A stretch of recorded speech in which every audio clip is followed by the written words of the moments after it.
مجھے نہیں پتا کہ وہ لوگ کون تھے اور میں انہیں کیسے جانوں گی؟ میں تو آئی ہی یہاں پہلی بار ہوں۔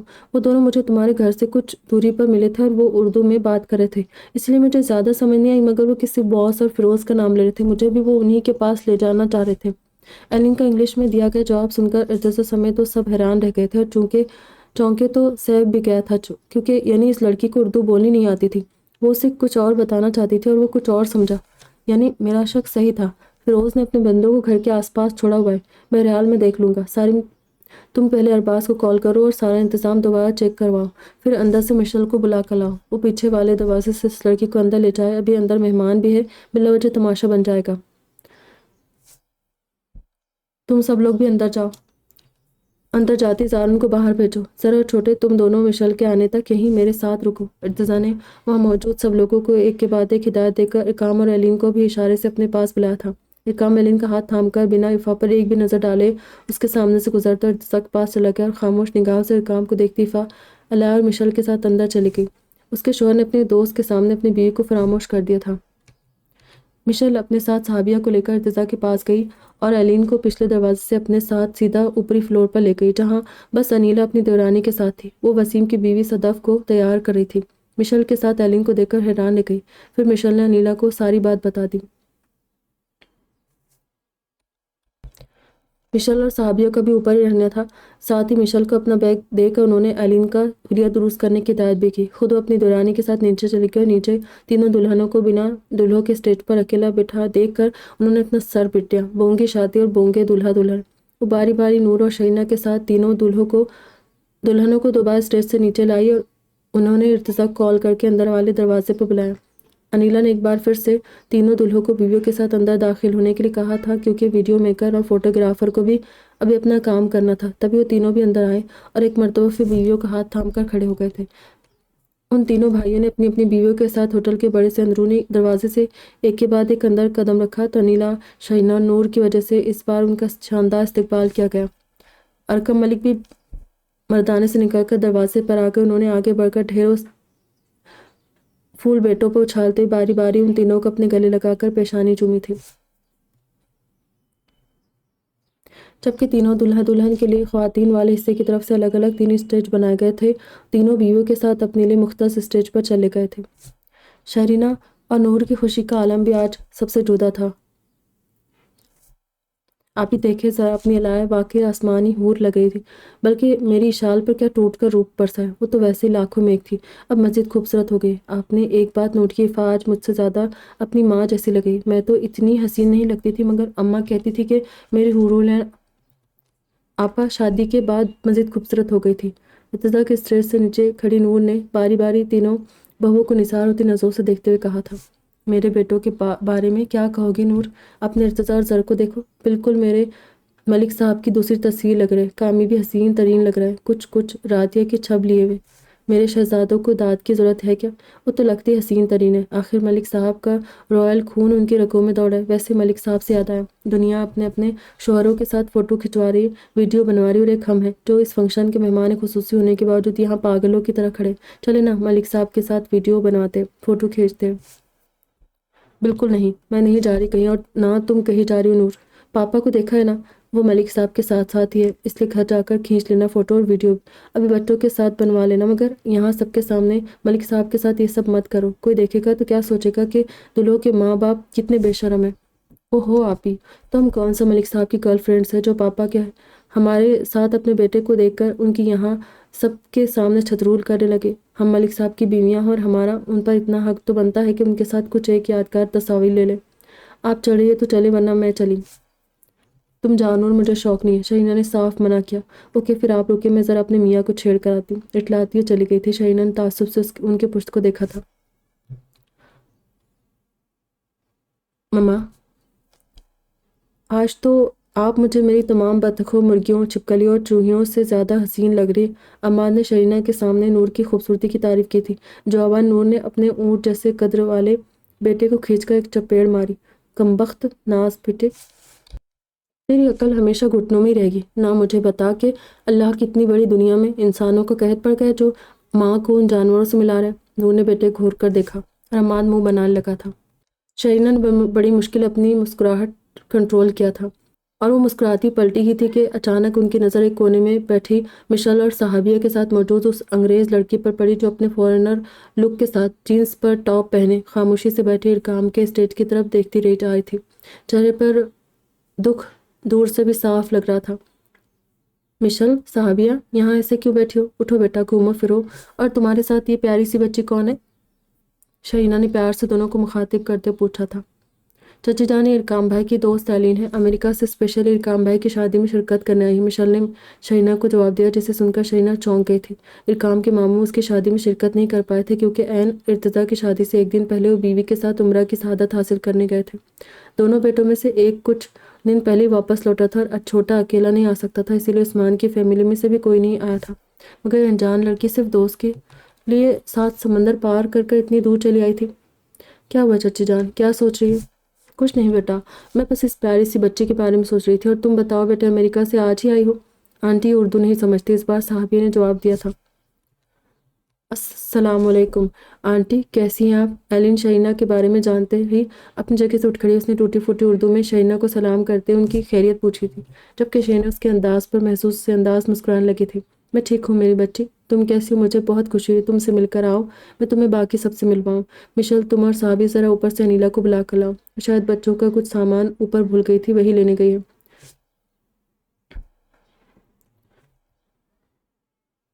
حیران مت ہو میری بچیوں، یہی تو حربے ہیں ان کے جن سے انہوں نے ملک صاحب کو قابو میں کیا ہے۔ بہت اچھے سے انگلش جانتے ہیں وہ، محترمہ کی انہی اداؤں پر تو جوانی سے اب تک فدا تھے، ان پر بھی اپنی قابلیت کا ایسا ہی رعب جھاڑتے ہیں۔ تبھی نور بھی اچانک ہی سامنے آئی تھی، جنہیں ملک صاحب نے غصے سے برہم کر کے واپس بھیج دیا تھا۔ وہ یہاں سب مہمانوں کی موجودگی میں نور کے ساتھ پکس لینے اور اکیلے میں ویڈیو بنوانے سے صاف منع کر چکے تھے، کیونکہ ایک تو ذوالفقار بھائی جی اور پاپا ان کے ساتھ ساتھ تھے، دوسرے مردانے میں ان کے دوست بھی آ چکے تھے۔ تبھی وہ بیوی کو سختی سے بالکل صاف جواب دے کر دوسری طرف چلے گئے تھے۔ ان کی بے رخی پر جلتی کلستی نور تب کا شہینہ کے پاس واپس چلی آئی، مگر پھر شہینہ کو ایک فرنگی لڑکی کے ساتھ انگلش میں باتیں کرتے دیکھ انہوں نے شہینہ کے پیچھے کھڑے کھڑے ان کی ساری گفتگو سن لی۔ کیا ہوا چچی جان، آپ غصے میں لگ رہی ہے؟ مشل نے نور سے کہا۔ ہاں بالکل غصے میں ہوں، مگر یہ غصہ اب گھر جا کر ہی نکالوں گی، فکر مت کرو۔ لوٹ کے بدھو گھر کو ہی آتے، نور نام ہے میرا بھی، اگر ایک ساتھ سارے حساب بے باک نہ کیے تو کہنا۔ خیر جاؤ تم لوگ، میں ذرا کامی سے پوچھوں کہ فرنگن عین ولیمے والے دن اچانک یہاں کیسے ٹپک پڑی۔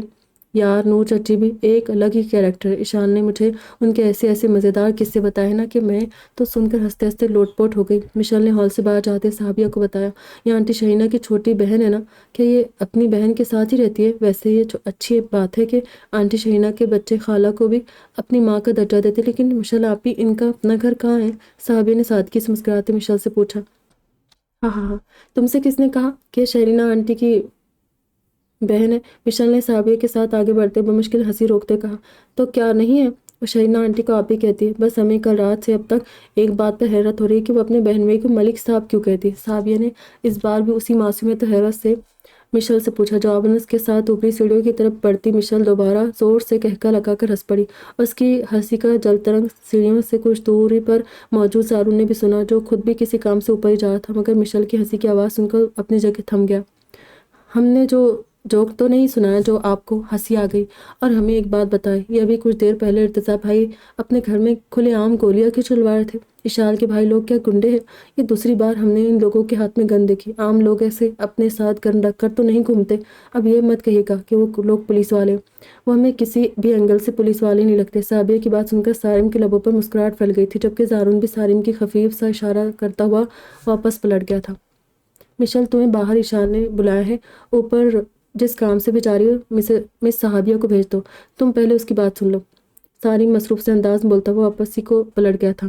مشل صحابیہ کو انیلا کے پاس جانے کا کہتی ہوئی خود باہر نکلنے لگی، مگر سیڑھیوں کے بائیں طرف جاتے موڑ پر بنے خوبصورت کوریڈور میں اسے آسمانی کھدر کے کڑکڑاتے کرتا شلوار میں زارون اپنے وجہ شاندار سراپے کے ساتھ کھڑا دکھائی دیا، اور پھر اس سے پہلے کہ اسے دیکھ کر خفگی سے آگے بڑھتی زارون اسے اپنی گرفت میں لے کر کھینچتا ہوا کوریڈور میں آمنے سامنے بنے روم میں سے ایک میں لے گیا تھا، جبکہ باہر سیڑھیوں پر مشل کے جانے کے بعد صحابیہ منہ بناتے اوپر چلی گئی، مگر پھر اوپر خالی پڑے ہال کو دیکھ کر پلٹ نہیں لگی۔ جب دروازے پر کھڑے سارم کو دیکھ کر تھم گئی تھی۔ کہا تھا نا کہ رات کو جواب دے لوں گا، بتاؤ مجھ سے شادی کرو گی؟ ان دنوں کے ولیمے کا فنکشن پورے عروج پر تھا، تینوں بھائی اسٹیج پر اپنی اپنی دلہنوں کے پہلو میں بیٹھے تھے، ایک کے بعد ایک مہمان آ رہے تھے جنہوں نے انہیں خاصا مصروف کیا تھا۔ بہت لانگ ہے، تفصیلی ہے اس میں بھی، تو یہ بھی شارٹ کر دیں گے۔ ازراق بہت دیر پہلے سے اشال کو مصنوعی خود ساختہ ناراضگی دکھا کر اسے پریشان کر رہا تھا۔ اس کا ارادہ رات کو آرام سکون سے اپنی ڈال جیسی اشال کی گود میں سرک کر اس کو منانے کا تھا، اسی لیے اسے شام سے اب تک اسے اگنور کر رہا تھا۔ دل چاہ رہا تھا تمام مصلحتیں بالائے طاق رکھ کر خود اشال کو یہاں سے لے کر چلا جائے، مگر وہ ارتضیٰ کی طرح اپنے ارادے کو عملی جامہ نہیں پہنا سکتا تھا۔ اسی لیے جب دل اس کی طرف سے زیادہ بے چین ہوا تو ایک نظر اشال کا جھکا سا دیکھتے خود کو سنبھال کر اسٹیج سے نیچے چلا گیا۔ نیچے اترتی عماد اسے اپنے ساتھ لے گیا۔ اسے ذوالفقار شاہ نے بلایا تھا، وہ اپنے کچھ دوستوں سے ملوانا چاہتے تھے، تبھی وہ مردانے حصے میں چلا آیا۔ ہال کے اس مردانے حصے میں ویٹر اب سب کو اسٹارٹر اور مشروب سرو کر رہے تھے۔ اس نے بھی سب کے اصرار پر باتوں کے دوران ایک دو فنگر فش اور وغیرہ لیا تھا، تبھی وہ کچھ دیر پہلے سب سے ایکسکیوز کر کے ہینڈ واش کرنے کے ارادے سے واش روم جانے کے لیے ہال کے اندرونی حصے کی طرف بڑھا تھا۔ گنگناتا واش روم تک پہنچا تھا جس کا باہری دروازہ آدھا بھرا ہوا تھا۔ ہینڈل پر ہاتھ رکھ کر دروازہ کھولنے ہی لگا تھا کہ اچانک اندر سے آتی مردانہ آوازوں میں اشال کا نام سن کر چونکا۔ اب تو اشال کی شادی ہو گئی، آج اس کا ولیمہ بھی ہو گیا، مان لے وہ تیری دسترس سے ہمیشہ کے لیے دور چلی گئی افنان۔ اب کیا کرے گا تو نے بہت غلط کیا، کم سے کم ایک بار تجھے ہمت کرنی چاہیے تھی۔ ارتضیٰ بھیا یا زارون بھیا انسان ہی تھے، کوئی بھوت پریت نہیں جو تو رشتہ بھیجنے پر تجھے کھا جاتے۔ تیرے فضول کے ڈر مجھے کچھ سمجھ ہی نہیں آتے، اور نہ میری سمجھ میں آج تک اشال آئی۔ اگر اسے اپنے شہری کزن سے شادی کرنی تھی تو وہ جو ہر وقت فانی فانی کی پکاریں لگاتی تمہارے گھر پر پائی جاتی تھی، وہ سب کیا تھا؟ تو مان یا مت مان، مگر اشال کو بھی کہیں نہ کہیں تیرے جذبات کا اندازہ تھا، سب جانتی تھی وہ، اس نے بس تجھے اپنی معصومیت کا جھانسا دیا ہے۔ اندر سے آتی مردانہ آواز سن کر ازراق کے قدم جیسے زمین نے جکڑ لیے۔ پلیز یاسر، ایسا مت کہہ، اشال ایسی نہیں، وہ واقعی بہت معصوم ہے۔ اس کے دل میں میرے لیے کچھ ہوتا تو وہ کبھی بھی اسے چھپانے کی کوشش نہ کرتی۔ سچ تو یہ ہے کہ وہ مجھے صرف انابیہ افنان کی بہن کا بھائی سمجھتی تھی اور اسی حوالے سے مجھ سے بات کرتی، مگر میرا دل مجھے دغا دے کر کب اس کا ہو گیا مجھے پتہ ہی نہیں چلا۔ میرے لیے آسان نہیں ہے، بالکل آسان نہیں ہے اسے کسی اور کے پہلو میں دیکھنا، اسی لیے اس کی شادی والے دن بھی میں گاؤں میں نہیں تھا، مگر آج زیب کو نہ جانے کس نے میری لاہور میں موجودگی کی اطلاع دے دی۔ اگر مجھے زبردستی قسمیں دے کر نہ بلاتا تو میں کبھی یہاں نہیں آتا۔ وہ کسی اور کی ہو چکی ہے، کسی اور کی بن کر اس کے پہلو میں موجود ہے۔ یہ احساس ہی 2 دن سے میرے جسم سے میری روح کو کھینچ رہا ہے۔ دل درد بڑھتا جا رہا ہے دل کا، اسی لیے مجھے جانا ہوگا اس شہر سے اور اشال کی نظر سے دور۔ میں اسی ہفتے اٹلی جا رہا ہوں۔ اب وہ شادی شدہ ہے، اس کے شوہر کو اس بارے میں پتہ نہیں چلنا چاہیے۔ وہ اپنی زندگی میں ہمیشہ خوش و آباد رہے، میری ہمیشہ دعا ہے۔ جیسے ارتضیٰ بھیا اور زارون کی وجہ سے اب تک تم خاموش تھے، ایسے ہی اب بھی اشال کے شوہر کی خاطر خاموش رہنا یاسر۔ میں نہیں چاہتا ہوں میری وجہ سے کسی مشکل میں گرفتار ہو۔ ازراق ساکت سا کھڑا اندر سے آتی آواز کو سن رہا تھا۔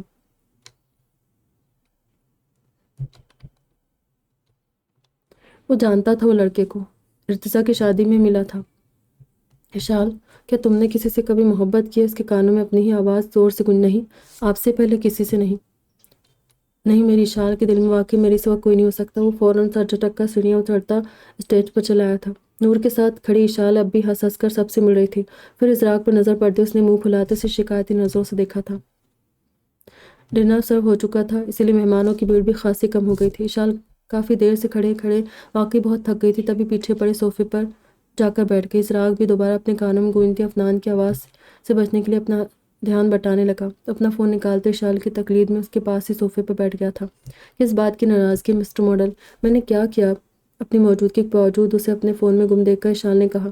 مسٹر ماڈل، میں آپ سے پوچھ رہی ہوں، کس بات کی ناراضگی؟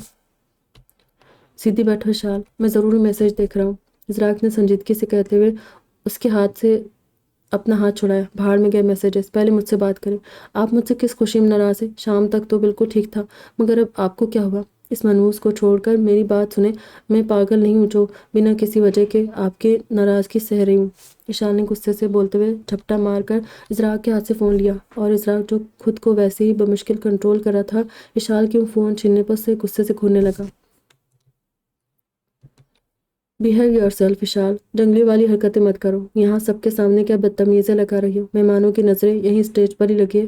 فون واپس کرو میرا، یہ سب حرکتیں مجھے پسند نہیں، اور ہاں، آئندہ مجھ سے تمیز کے دائرے میں بنا ہاتھ پیر چلائے بات کرنا، ورنہ مجھ سے برا کوئی نہیں ہوگا۔ اس نے اشال کو تیر سے دیکھتے